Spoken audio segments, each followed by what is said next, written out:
Blood is thicker than water, but in the Danvers family, greed flowed faster than both. When Isabel Danvers was dragged out of her family home in the rain-slicked suburbs of Seattle, she didn't scream. She didn't fight. She looked at her two older sisters, women who had shared her nursery and her clothes, and saw only calculation in their eyes. A signature on a check, a debt settled. Most victims of human trafficking are taken by strangers in the dark. Isabel was sold in broad daylight by the people who were supposed to protect her, traded like livestock to the brutal Iron Ridge pack. But Beatrice and Caroline Danvers made a fatal miscalculation that night. They didn't know the sister they called a runt was the only thing the Alpha King had been searching for across a continent. And they certainly didn't know the king was already waiting in the very dungeon where they sent her to rot. The persistent drizzle of the Pacific Northwest didn't wash away the grime on the windows of the Danvers estate. It just made the decay look wet. Inside the sprawling, crumbling Victorian house that served as the ancestral home of the once proud Danvers line, Isabel Danvers was on her hands and knees. The scent of lemon polish and old wood was overwhelming, but it couldn't mask the underlying smell of damp wolf fur and expensive perfume. Isabel scrubbed at a scuff mark on the hardwood, her knuckles raw.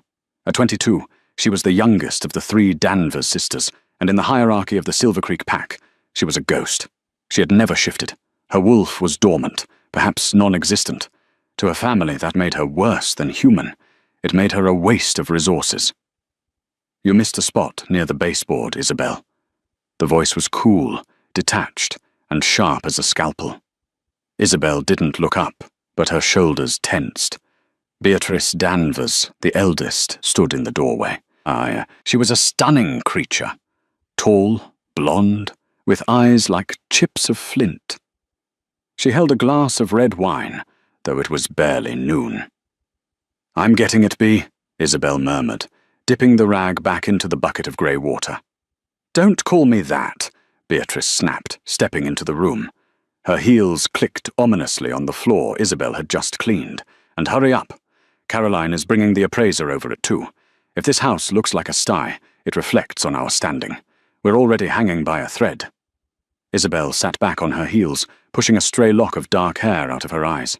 "Are we selling the house?" "Dad said—" "Dad is dead, Isabel," Beatrice cut her off, her voice devoid of emotion. "And he left us with a mountain of gambling debts to the Iron Ridge pack. Garrison 4 doesn't accept IOUs from dead men." The name made Isabel's blood run cold. Garrison Ford, the Alpha of Iron Ridge. They were a pack of mercenaries, wolves who had abandoned the old codes of honor for profit. They ran the shipping docks and the underground fight clubs in the city. They were the reason the Danvers family was destitute, having bled their father dry at the poker tables before his accidental car crash last month. "How much?" Isabel asked quietly. Caroline walked in then, the middle sister. She was darker than Beatrice, with a soft, pouty face that hid a vicious temper. She was scrolling through her phone, looking bored. 500,000. Plus interest. Ford gave us until midnight tonight. "We don't have that kind of money," Isabel said, panic rising in her chest. "Even if we sell the house is mortgaged to the hilt," Caroline said, not looking up. "The sale barely covers the bank. It doesn't touch the debt to Ford."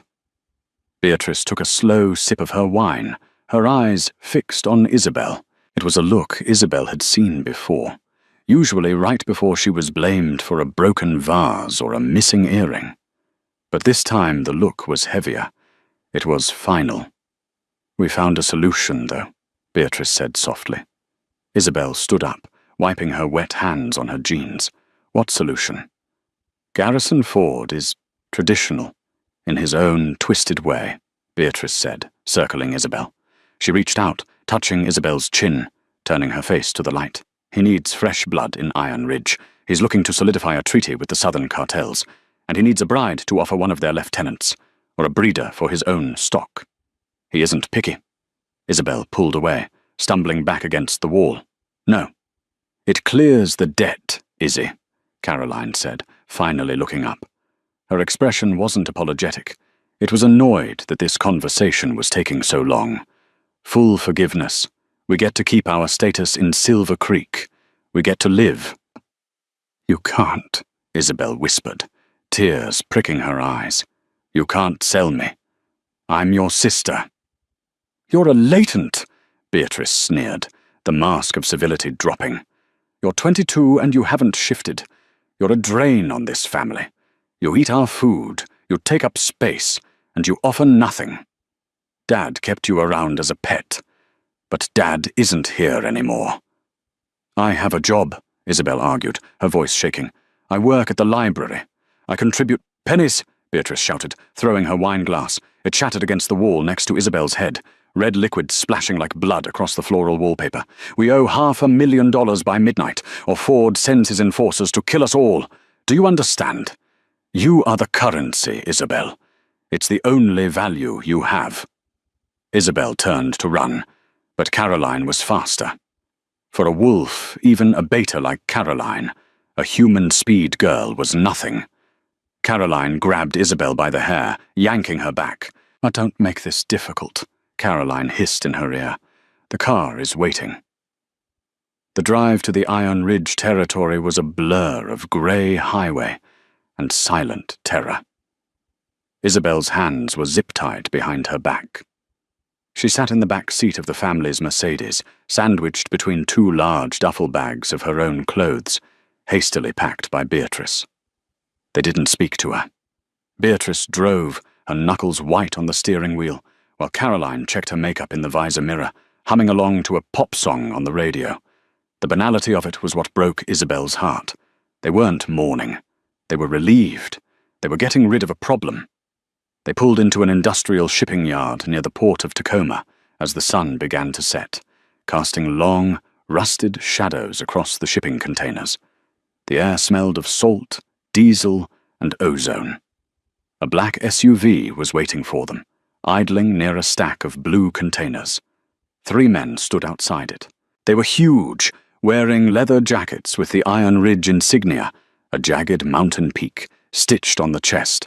One of them stepped forward. It was Garrison Ford himself. Isabel had seen photos of him, but the reality was terrifying. He was a bear of a man, with a shaved head and a scar running through his left eyebrow. He radiated an alpha aura that made Isabel's dormant wolf whimper deep in her subconscious. Beatrice killed the engine and stepped out.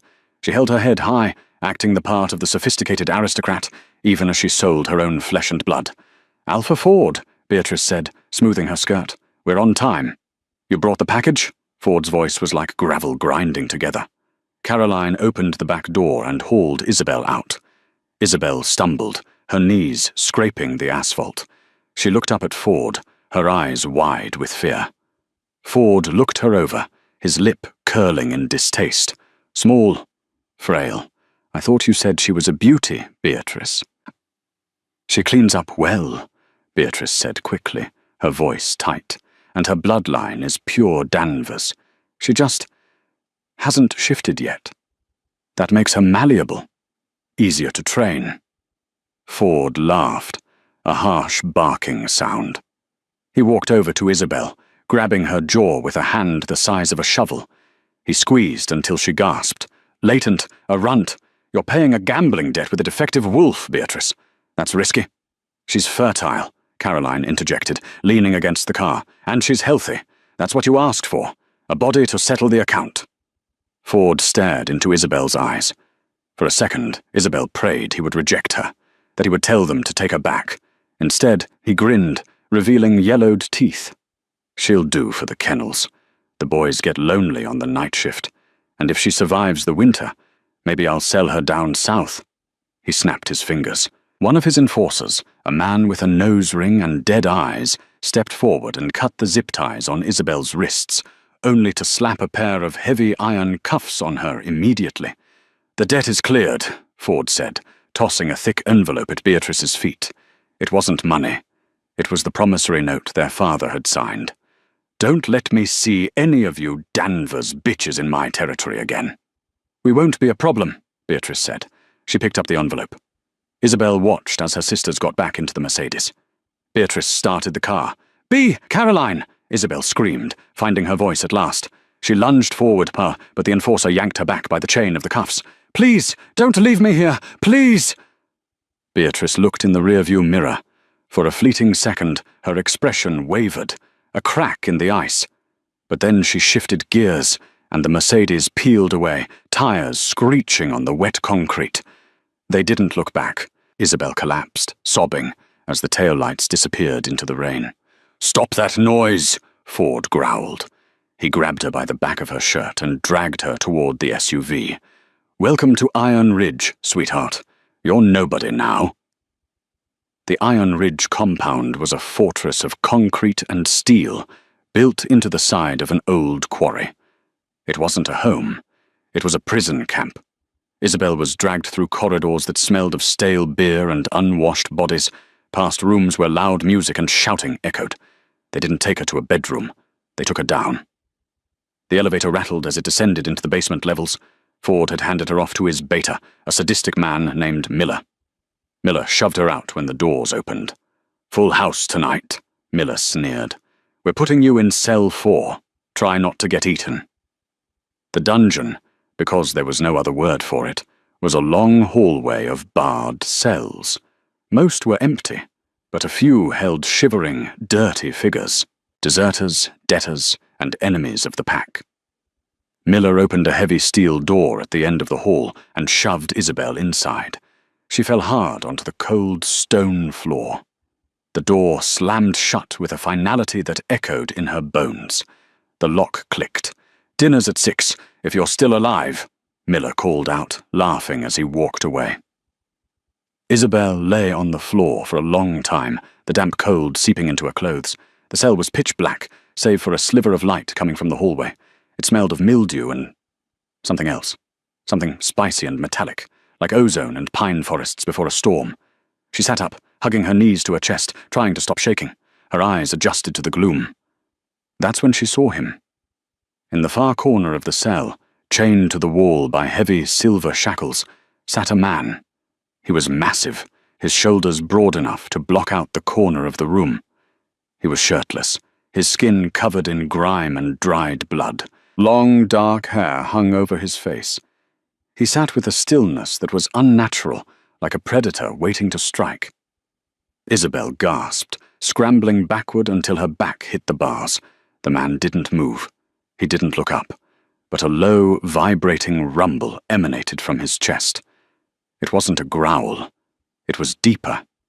It felt like the air pressure in the room had just dropped. I didn't know anyone was in here," Isabel whispered, her voice trembling. The man slowly lifted his head. Even in the darkness, his eyes seemed to glow. They were a piercing, electric amber. "They usually don't put the sheep in with the wolves." His voice was rough, unused, like gravel tumbling down a mountainside, but there was an authority in it that made the hair on Isabel's arms stand up. "I'm not a sheep," Isabel said, though she felt like one. I'm payment." The man shifted, the chains rattling. He winced, and Isabel noticed a deep, festering wound on his side.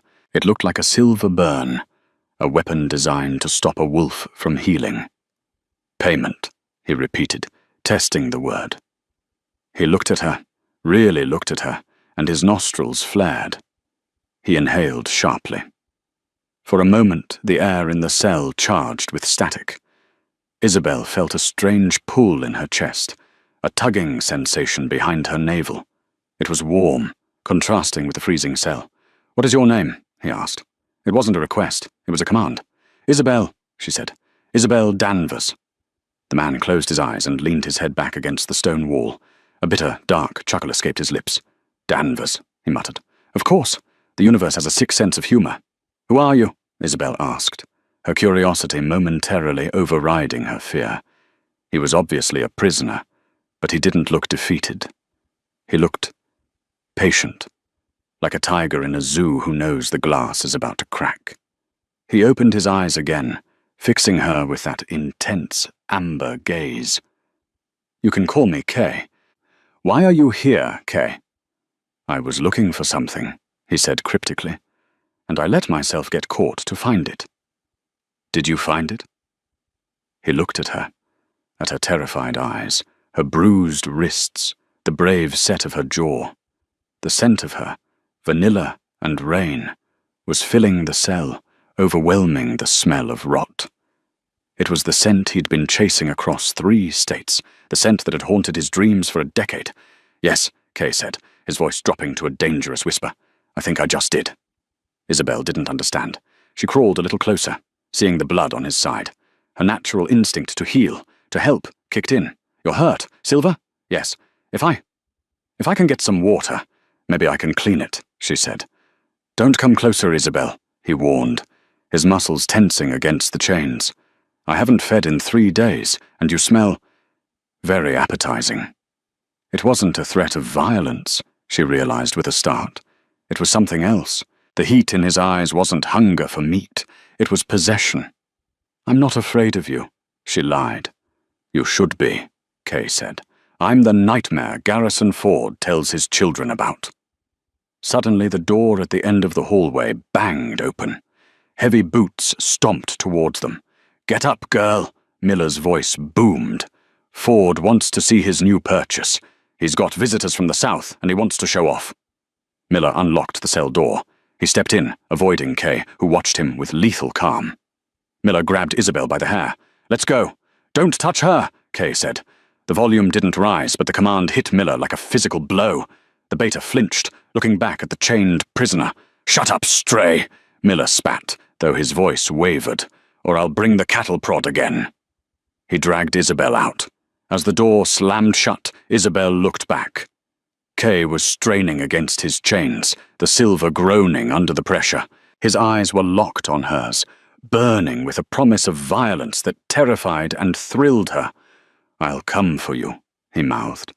And for the first time since her sisters sold her, Isabel believed she might survive. The great hall of the Iron Ridge packhouse was a cacophony of shattered glass, roaring laughter, and the heavy thrum of bass-heavy music.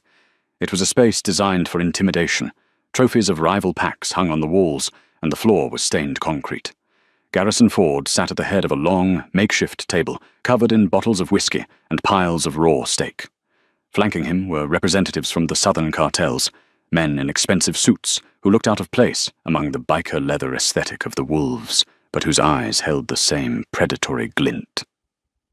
Isabel was shoved into the center of the room by Miller. She stumbled, catching herself before she fell face first into a puddle of spilled beer. The room went quiet, save for the music. "Is this the payment?" one of the cartel men asked, swirling his drink. He looked Isabel up and down with clinical disinterest. "She looks broken." "She's resilient," Ford boasted, standing up. He swayed slightly, drunk on power and liquor. A Danvers, old blood. Even if she can't shift, she'll breed strong pups. I'm asking 50 grand for the girl, or a trade for the weapon shipment. Isabel felt bile rise in her throat. She was being haggled over like a used car. She looked around the room, searching for an exit, but every door was blocked by Ford's enforcers. 50 is steep for a runt, the cartel man countered. "Let's see her teeth. Make sure she's healthy." Ford grinned and stepped down from the dais. He walked toward Isabel, his hand outstretched to grab her jaw again. "Open up, sweetheart," Ford sneered. "No," Isabel whispered. "What?" Ford stopped, blinking. "I said no!" Isabel screamed, stepping back. "I am not cattle. I am a human being." While the room erupted in laughter, Ford's face turned purple. "You're whatever I say you are." He raised his hand to strike her. Boom! The sound wasn't thunder. It was the sound of the reinforced steel doors of the great hall being ripped off their hinges. The heavy doors flew across the room like frisbees, crushing a table of enforcers against the far wall. Dust and debris filled the air. The music cut out. In the gaping hole of the doorway stood a figure. It was Kay. But he wasn't the dirty, chained prisoner anymore. The grime was still there, and the blood, but the aura around him had exploded into something terrifying. His eyes were glowing so bright they looked like headlights in the dust. He had broken the silver chains. He had torn through the dungeon guards, and he was shifting. It wasn't a normal shift. It was violent and instantaneous. One moment, a man stood there, The next, a midnight black wolf, the size of a draft horse, stood in his place. A collective gasp went through the room. That's an alpha, someone whispered. No, Ford said, his voice trembling as the color drained from his face. He recognized the size. He recognized the sheer, oppressive weight of the aura that was forcing every wolf in the room to their knees. That's not just an alpha. The black wolf roared, a sound that shattered the remaining windows in the hall. It was the king. Chaos erupted. Ford screamed for his men to attack, but the Iron Ridge wolves were paralyzed by the king's aura. To attack an alpha king was suicide. Their instincts wouldn't allow it. The black wolf didn't wait. He launched himself into the room, a blur of shadow and teeth. He didn't target the lower wolves. He went straight for Ford. Ford tried to shift, his bones cracking. But he was too slow. The king was upon him. One massive paw swiped Ford across the room, smashing him into the dais. The cartel men scrambled, pulling guns, but the king's movement was liquid. He dodged bullets with supernatural speed, his jaws snapping the arm of the man who had asked to see Isabel's teeth. Isabel stood frozen in the center of the violence. She should have been terrified. A monster was tearing the room apart. But she wasn't. She felt safe. The black wolf finished Ford, a quick, brutal bite to the throat that ended the tyranny of Iron Ridge in seconds. He then turned to the room, blood dripping from his muzzle. He let out a low growl that vibrated in everyone's chest. Submit. Every wolf in the room dropped to their stomach, baring their necks. The fight was over before it began. The massive wolf turned his head. His amber eyes locked onto Isabel. He padded toward her, the rage in his eyes softening into something possessive. He stopped inches from her. He was huge, his head level with her chest. He nudged her hand with his wet nose. Isabel reached out, her hand trembling, and touched the coarse black fur between his ears. "Kay," she whispered. The wolf closed his eyes and leaned into her touch. Then the bones cracked and reshaped. The fur receded. A moment later the man stood before her, naked, bloody, and magnificent. He didn't care about the audience. He cupped Isabel's face in his hands, his thumbs wiping away a tear on her cheek. "My name," he rasped, his voice still thick with the wolf's growl, "is Alaric, and you, Isabel Danvers, are coming home." They didn't take a car. A helicopter, sleek and black with the royal crest, a silver crown over a mountain, landed in the parking lot of the shipping yard 10 minutes later. Isabel sat wrapped in a blanket in the back of the chopper, watching the lights of Seattle fade beneath them. Alaric sat across from her. He had cleaned up, pulling on a pair of tactical pants and a black shirt provided by his pilot. But the intensity of his presence hadn't dimmed. "You're the king," Isabel said. It wasn't a question. It was a statement of disbelief. The alpha of the Obsidian Pack, the ruler of the council. "I am," Alaric said. He was watching her like she might disappear if he blinked. "Why were you in a cell?" Ford had been skimming taxes and trafficking unregistered wolves for years, Alaric explained, his voice low and steady. "I couldn't prove it from the throne. My enforcers kept disappearing, so I went undercover. I let myself be captured to see his operation from the inside. I was going to burn it down tonight, regardless." He leaned forward, his elbows on his knees. "But I didn't expect to find the one thing I've been missing for 100 years. Isabel looked down at her hands. I'm not what you want, Alaric. You heard my sisters. I'm a runt.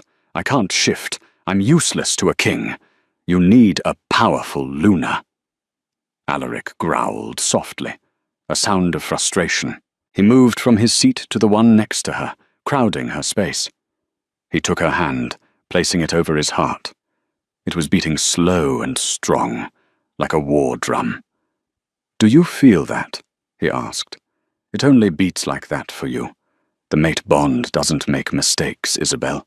I don't care if you never shift. I don't care if you're human, wolf, or something in between. You are mine." "But the pack will bow," Alaric said with absolute certainty, "or they will deal with me." He lifted her hand to his lips, kissing her knuckles. "Besides, there is something strange about your scent. You don't smell like a latent wolf. You smell suppressed." Isabel frowned. What do you mean? We'll find out when we get to the Obsidian Peaks, he promised. My physician is the best in the world. The helicopter banked, and through the window, Isabel saw it. The Obsidian Palace. It was carved directly into the side of a massive mountain range, glowing with golden light against the snow. It was beautiful. It was intimidating. Rest now, little wolf, Alaric murmured, pulling her into his side. Your war is over. Let me fight the rest of it for you. For the first time in her life, Isabel closed her eyes and slept without fear. The infirmary at the Obsidian Palace was more like a 5-star hotel suite, filled with advanced medical equipment. Isabel sat on the exam table, wearing a silk robe that cost more than her father's car. Dr. Adrian, a grey-haired woman with kind eyes and the sharp scent of antiseptic, was studying a tablet displaying Isabel's blood work. Alaric stood by the window, his arms crossed, watching the doctor like a hawk. Well, Alaric demanded, why hasn't she shifted? Is it a genetic block? Dr. Adrian lowered the tablet, her expression grim. No, my king. Her genetics are pristine. In fact, her markers suggest she comes from an alpha lineage, even stronger than the Danvers standard. Then what is it? Isabel asked, clutching the robe tighter. It's toxicity, Dr. Adrian said. She tapped the screen. Isabel, have you been taking any medication? Vitamins? Supplements? Just the daily vitamins my sister Beatrice gave me, Isabel said. She said I was anemic. I've taken them since I was 12. Alaric's growl filled the room, shattering a glass beaker on a nearby tray. Wolfsbane, Dr. Adrian said quietly. Highly concentrated but microdosed, mixed with a suppressor agent. They've been poisoning you for a decade, Isabel, keeping your wolf comatose.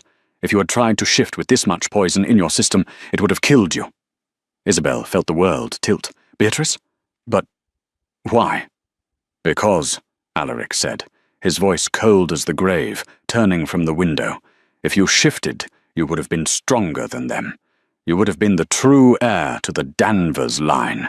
They didn't sell you just for the money, Isabel. They sold you to get rid of the competition. Tears streamed down Isabel's face. The cruelty was unfathomable. They had stolen her nature. They had made her believe she was broken, when all along they were the ones breaking her. Can it be fixed? Alaric asked, his hands clenched into fists. Yes, Dr. Adrian nodded. We can flush the system. It will be painful. The fever will be high. But once the poison is gone, her wolf will wake up, and she will be very, very angry. Alaric walked over to Isabel. He wiped her tears, his touch incredibly gentle. Do you want to do this? Isabel looked up at him. She thought of Beatrice's sneer. She thought of Caroline, checking her makeup while selling her sister. She thought of the years of scrubbing floors and being called a runt. Get it out of me, Isabel said, her voice hard. I want to meet my wolf. The detox took 3 days. It was agony. Isabel burned with fever, trashing in the sheets, screaming as the black sludge of the poison left her body. Alaric never left her side. He cooled her forehead with ice, held her when she shook, and let her bite his arm when the pain became too much.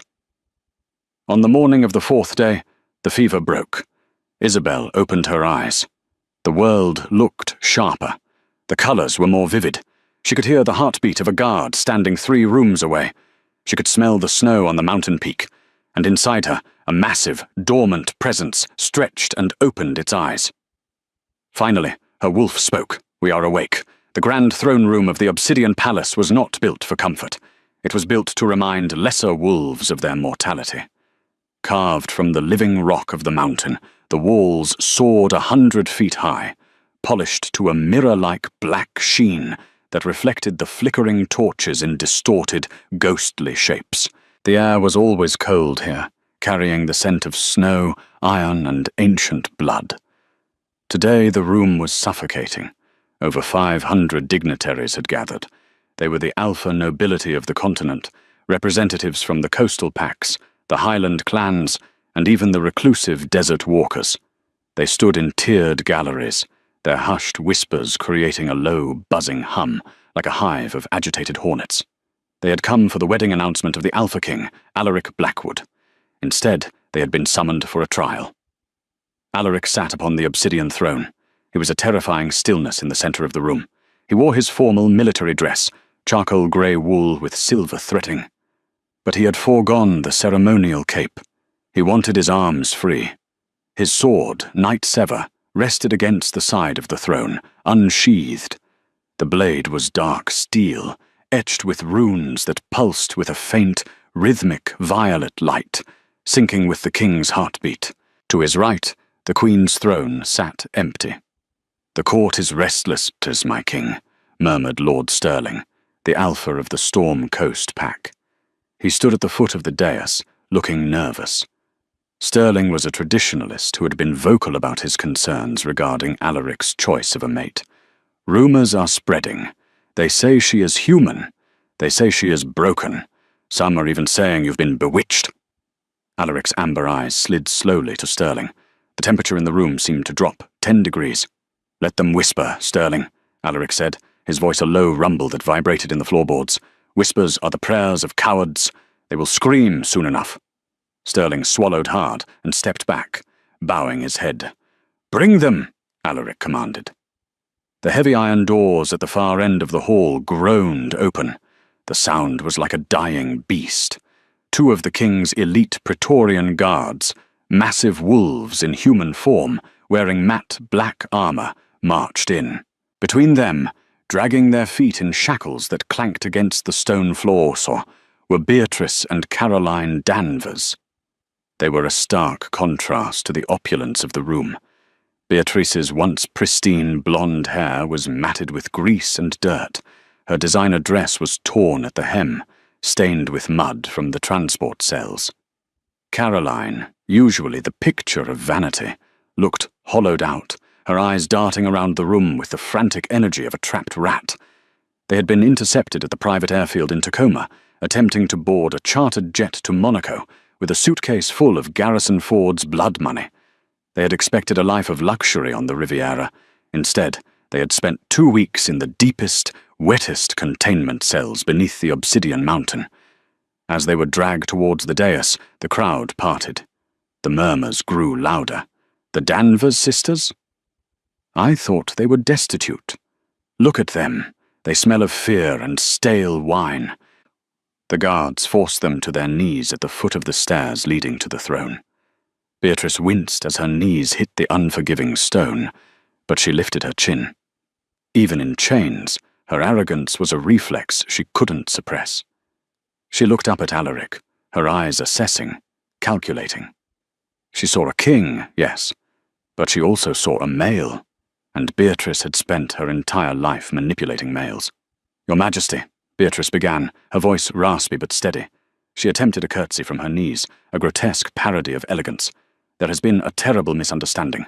We were fleeing for our lives. The Iron Ridge Pack. They threatened us." Alaric didn't blink. He leaned back in his throne, drumming his fingers on the armrest. "Is that so? You were fleeing the pack you sold your own sister to?" Caroline let out a sob, her resolve crumbling faster than Beatrice's. "We didn't have a choice. Dad left us with nothing. Garrison Ford was going to kill us. So you gave him Isabel," Alaric stated. It wasn't a question. It was an indictment. Isabel was... She was different, Beatrice said, gaining confidence when Alaric didn't strike her down immediately. She looked toward the gallery of nobles, trying to plead her case to the audience. "My lords and ladies, you must understand. Our sister was a latent, a runt. She was 22 years old and had never shifted. In our world, she was a liability. We did what any pragmatic family would do to survive. We traded a non-functioning member to save the bloodline." A few murmurs of agreement rippled through the older, more conservative alphas in the crowd. To them, a wolf who couldn't shift was indeed a tragedy, perhaps even a burden. Alaric's lip curled. "You speak of her as if she were a piece of furniture." "She was weak," Beatrice snapped, her frustration boiling over. "She was a drain on our resources. And now, I assume she's dead or serving in the Iron Ridge kitchens. Why are we being persecuted for cleaning up our family's mess?" Surely the Alpha King has more important matters than the fate of one genetic defect. A defect, Alaric repeated softly. A mistake of nature, Beatrice confirmed. We did the pack a favor. Alaric stood up. The movement was so sudden that the guards flinched. He walked down the steps of the dais, stopping just inches from Beatrice. He towered over her, his shadow swallowing her whole. You call her a defect, Alaric whispered, his voice carrying to the back of the silent hall. You call her weak. You justify your treason with her inadequacy. He turned to the crowd, spreading his arms. But what if I told you, Alaric roared, his voice thunderous, that the Danvers family didn't produce a runt? What if I told you they produced a monster, and these two women were so terrified of her light that they tried to bury her in the dark? Beatrice scoffed nervously. That's absurd. She was human in all but blood. Doctor, Adrian, Alaric called out. From the side entrance, the royal physician stepped forward. She held a holographic projector. With a tap, a massive 3D rendering of a DNA strand hovered in the air above the court. It was riddled with black, tar-like blotches. This, Dr. Adrian announced, her voice clinical and sharp, is the blood panel of Isabel Danvers, taken 2 weeks ago. The black markers indicate high concentrations of aconitum lycoctonum, wolfsbane, specifically a synthesized variant used to induce coma in shapeshifters. The crowd gasped. Poisoning a wolf with wolfsbane was a capital offense in every territory. She didn't shift because she was being poisoned, Dr. Adrian continued, scrolling the data. Since the age of 12. Daily doses disguised as iron supplements, administered by her primary caregivers. Alaric turned back to the sisters. His eyes were burning gold. You knew she wasn't a runt. You knew she was an alpha. And you were jealous. She wasn't an alpha, Caroline shrieked, breaking down. She was always Dad's favorite. She was so perfect, so kind. We hated her. We wanted her gone.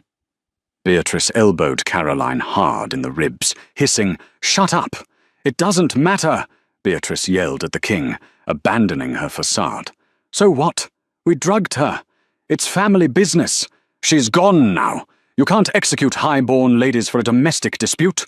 Gone? Alaric smiled. It was a terrifying, feral baring of teeth. Who told you she was gone? He looked toward the massive double doors at the main entrance. Open them. The doors swung wide. At first, there was only a silhouette against the bright daylight, streaming in from the snowy courtyard. But then, she stepped forward. The entire hall went silent. Isabel Danvers walked into the room. She did not look like the girl who had been dragged out of her home in the rain. She did not look like the victim cowering in a dungeon. She wore a gown of liquid silver that seemed to be woven from starlight itself. It clung to her body, moving like water with every step. Her dark hair cascaded down her back in heavy, glossy waves. But it was her presence that sucked the air out of the room. She wasn't just walking. She was prowling. With every step she took, the floorboards vibrated. A pressure, heavy and electric, rolled off her in waves. It was the aura of an alpha, but it was denser, sharper, and more commanding than anything the nobles had ever felt. It tasted like ozone before a lightning strike. Beatrice's jaw dropped. Isabel? Isabel didn't look at the crowd. Her violet eyes, no longer brown, but a striking, glowing violet, were locked on her sisters. She walked down the long aisle, the nobles parting for her, bowing their heads instinctively as her aura washed over them. She ascended the dais, but she didn't stop at the king. She stopped in front of her sisters. Hello, Beatrice? Caroline, Isabel said. Her voice was melodious, but cold. Absolute zero. You're alive, Beatrice stammered, looking at the violet eyes. Your eyes. What are you? I am the mistake you tried to erase, Isabel said calmly. You're a freak, Beatrice spat, her jealousy overriding her self-preservation. You're nothing. You're a maid, a cleaner. And you, Isabel said, are a traitor. Isabel turned to the court. These women are my flesh and blood. They sat at my table. They watched me grow. And every morning for 10 years, they handed me a glass of water laced with poison. They watched me weaken. They watched me cry because I thought I was broken. and they smiled. She looked back at Beatrice. "You didn't sell me to pay a debt, Beatrice. You sold me because you felt my wolf waking up. You felt the power starting to bleed through the poison, and it terrified you. I am not afraid of you," Beatrice screamed. She scrambled to her feet, the chains pulling taut. The madness of the situation had snapped something in her mind. She couldn't accept that the sister she bullied was now looking down on her from the steps of the throne. "I am the eldest," Beatrice screeched, her face contorted. "I am the alpha of the Danvers line, not you." Beatrice's eyes flashed yellow. She began to shift. It was a foolish, desperate move. To shift in the presence of the king was an act of war. The guards stepped forward with spears raised, but Alaric held up a hand to stop them. He watched Isabel. Beatrice's clothes shredded as her form twisted. She was a large wolf, sandy-coloured and snarling, but her movements were clumsy, hindered by the chains. She snapped her jaws at Isabel's legs, intending to maim. The crowd screamed. Isabel didn't flinch. She didn't step back. She simply closed her eyes and inhaled. "Now," her inner voice commanded. The sound that erupted from Isabel was not a scream. It was a sonic boom. Bone cracked. Muscle surged. Isabel didn't shift with the messy, painful crunching of a normal wolf. Her transformation was an explosion of light. 1 second she was a woman in a silver gown. The next, a creature of legend stood on the dais. A collective gasp of horror and awe tore through the room. The silver wolf. She was massive, easily standing a head taller than Alaric's wolf form, and dwarfing Beatrice completely. Her fur was not just white or grey, it was metallic, shimmering like polished sterling silver. Her paws were the size of dinner plates, armed with obsidian claws. But it was the power. It hit the room like a physical shockwave. The glass in the high windows shattered, raining down like diamonds. The torches flared and went out, leaving only the glowing, violet light of her eyes to illuminate the darkness. "The moon goddess's avatar," Lord Stirling whispered, falling to his knees. The prophecy. Beatrice, the sandy wolf, froze. She looked up at the Titan towering over her. The realization of her mistake hit her instantly. She wasn't facing a sister. She was facing a god.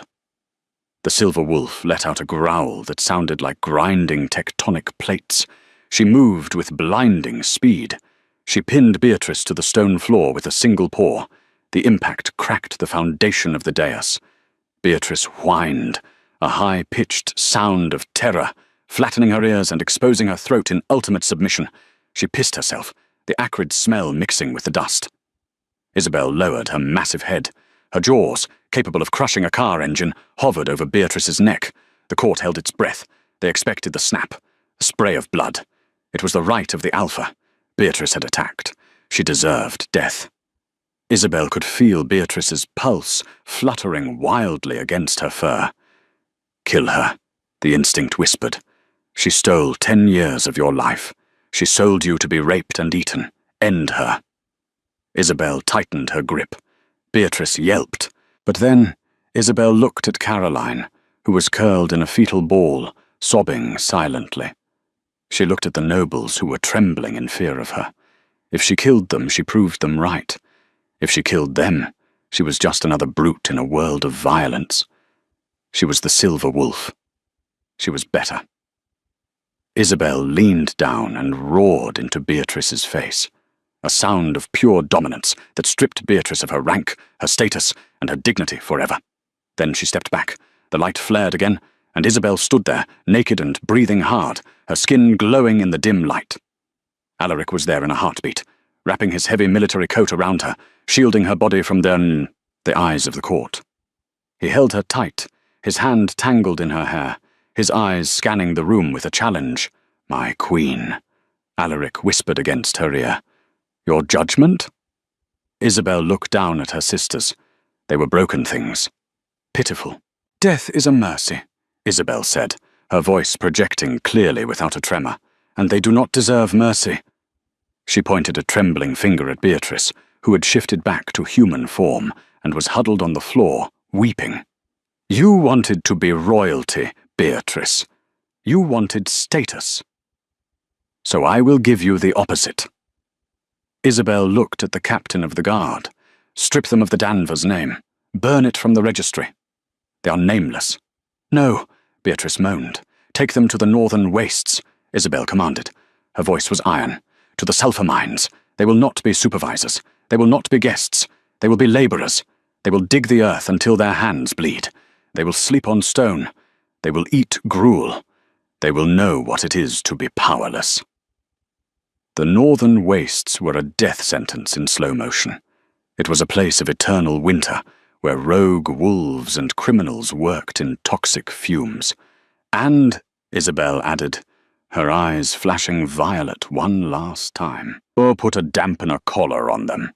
No shifting. Let them live as humans. Let them feel the fragility they despised in me.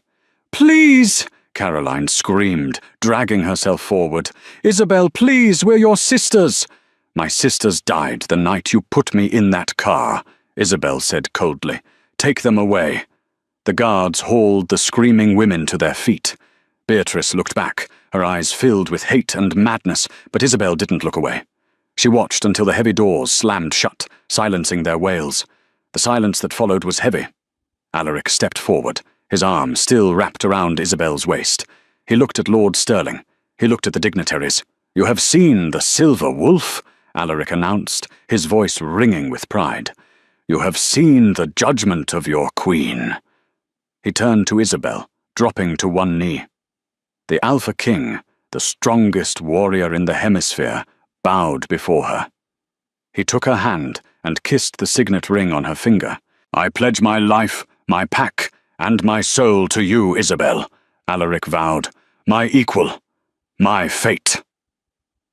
Lord Stirling was the first to move. He fell to his knees, pressing his forehead to the floor.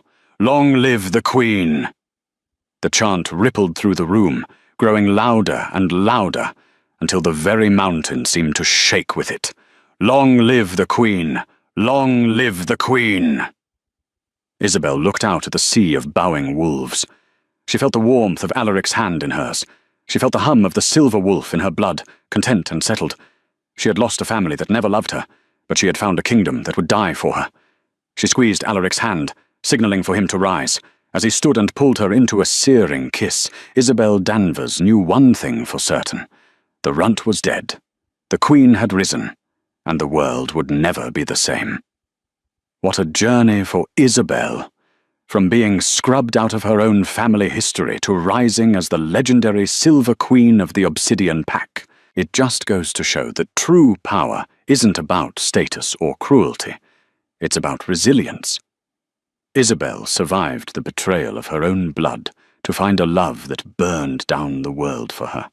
Her sisters thought they were discarding trash, but they were actually hand-delivering the Queen to her king. They tried to bury her, but they forgot she was a seed. Now I have a serious question for the wolf pack out there. If you were Isabel, would you have shown the mercy of the mines? I honestly think a life of hard labor without their wolves is a punishment worse than death for people like Beatrice and Caroline. But let me know in the comments. Are you Team Execution or Team Exile? If you enjoyed this roller coaster of betrayal, revenge, and fated mates, please smash that like button. It really helps the channel grow. And don't forget to subscribe and hit the bell icon so you never miss the next part of our werewolf romance saga. Thanks for watching, and see you in the next story.